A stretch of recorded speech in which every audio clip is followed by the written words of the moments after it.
While there were many competing schools of alchemy, they all shared a common goal, the famous Philosopher's Stone.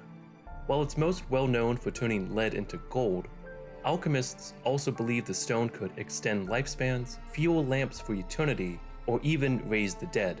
We can already see some major parallels between the Philosopher's Stone in alchemy and the coral in Armored Core 6. Coral can reanimate and control machinery which have been powered for half a century, and the game further implies that coral can extend human lifespans, since we fight Kola, Domayan, and Sula, who all survived the fires of Ibis, which happened a half century before the game.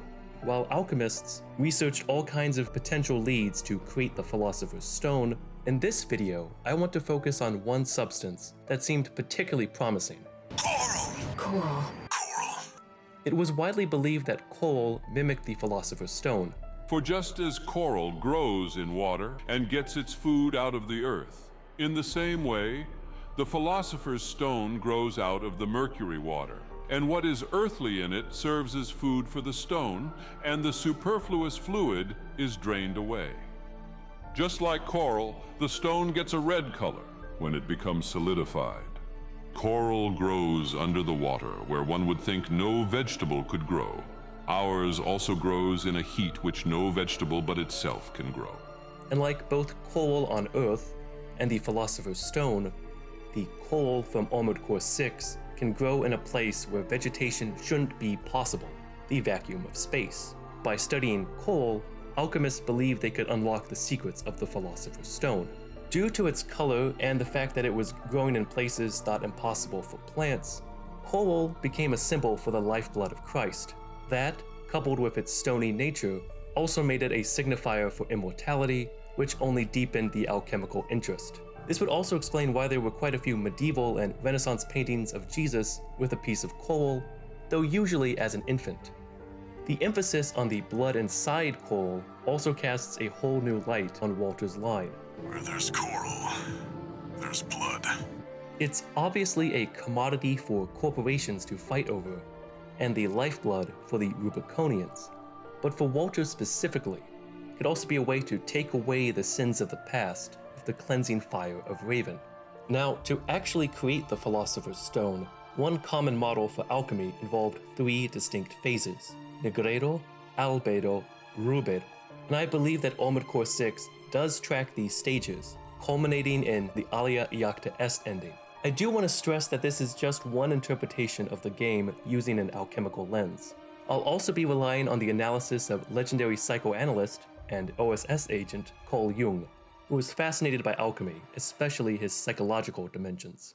As he put it, "Alchemy, however, is the herald of a still unconscious drive for maximal integration, which seems to be reserved for a distant future." We also find out that All Mind's program to refine ACs is called integration. Let's start with the Nigredo, the blackening, a stage of putrefaction and mortification.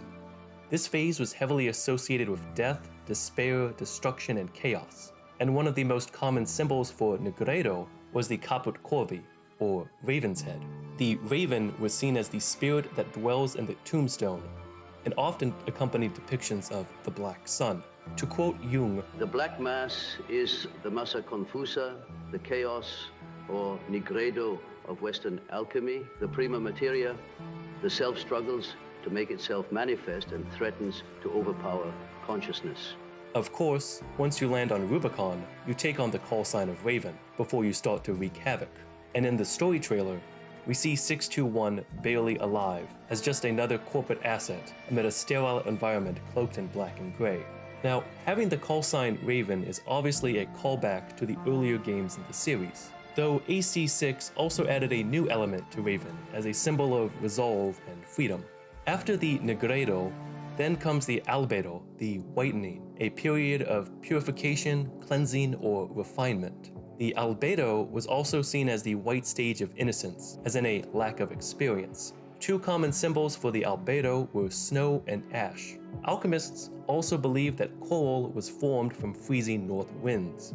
And throughout the game, most of the outdoor levels are fought on snowy battlefields. That's especially true in the early game, when 621 is the least experienced. Though I also wonder if that's not actually snow, but ash left over from the fires of Ibis. Finally, we come to the last stage of alchemy, Rubedo, the reddening. And Rubedo and Rubicon do have the same root word in Latin. This culminates in a union between these different elements. For Jung, the Rubedo denotes an increase of warmth and light coming from the sun consciousness. This corresponds to the increasing participation of consciousness, which now begins to react emotionally to the contents produced by the unconscious. At first, the process of integration is a fiery conflict, but gradually it leads over to the melting or synthesis of the opposites. The alchemists term this the Rubedo, in which the marriage of the red man and the white woman, Sol and Luna, is consummated. Although the opposites flee from one another, they nevertheless strive for balance, since a state of conflict is too inimical to life to be endured indefinitely. To symbolize this unity, alchemists commonly use the image of a red sun. As Jung explains, Soul in alchemy is much less a definite chemical substance than a virtus, a mysterious power believed to have a generative and transformative effect. The redness, Rubedo of the sun's light, is a reference to the red sulfur in it, the active burning principle, destructive in its effects. With Jung mentioning sulfur, this is a good time to bring up the concept of the tria prima, or the three primes. Developed by Paracelsus, he argued that everything was a combination of sulfur, mercury, and the salt that came from combining those two. The tria prima also took on symbolic significance, with sulfur usually representing the soul, mercury the spirit, and salt the body. And in the Alea Iacta Est ending, we have a new three-part unity between the coral, the AC, and the human pilot. So I think each of those corresponds to one of the three primes. Since sulfur was red and lively, coral would be the obvious choice. In addition to sulfur, soul was also represented by air. As one alchemist put it, the air is the life and the life is the soul, and air is spelled that way in the original text. It's also worth mentioning that the AC Air Pilots is a soul series. To represent Mercury and the spirit, I believe that's best fulfilled by 621 and the other AC pilots. Mercury was often represented by Mercurius, who took many forms. According to Jung, Mercurius stands at the beginning and end of the work. He is the prima materia, the caput corvi, the Nigredo. As dragon he devours himself, and as dragon he dies to rise again as the lapis. So with Mercury and sulfur accounted for, that just leaves salt. Well, well. I wrote that as a joke, but I was surprised at how well it fits this alchemical schema. Or more generally, the AC units themselves would represent salt in the body. I got this idea from the All-Mind boss fight. Even though Iguana is called All-Mind, he can still express himself through the AC, if only for a brief moment. He is literally and figuratively the muscle. From the little we see in the ending cutscene, it looks like symbiosis only happens in AC units. So like how salt was the vessel for the alchemical union of sulfur and mercury, the AC would be the vessel for the symbiosis between people and coal.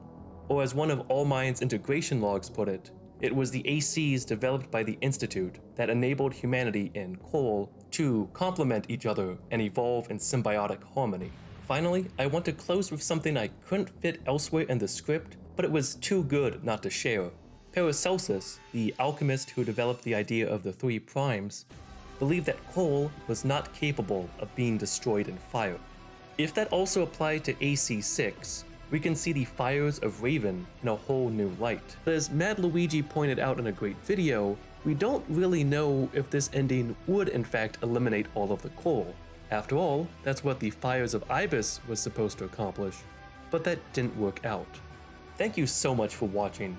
I'm really interested to see what Yins think about this alchemical interpretation of Armored Core 6.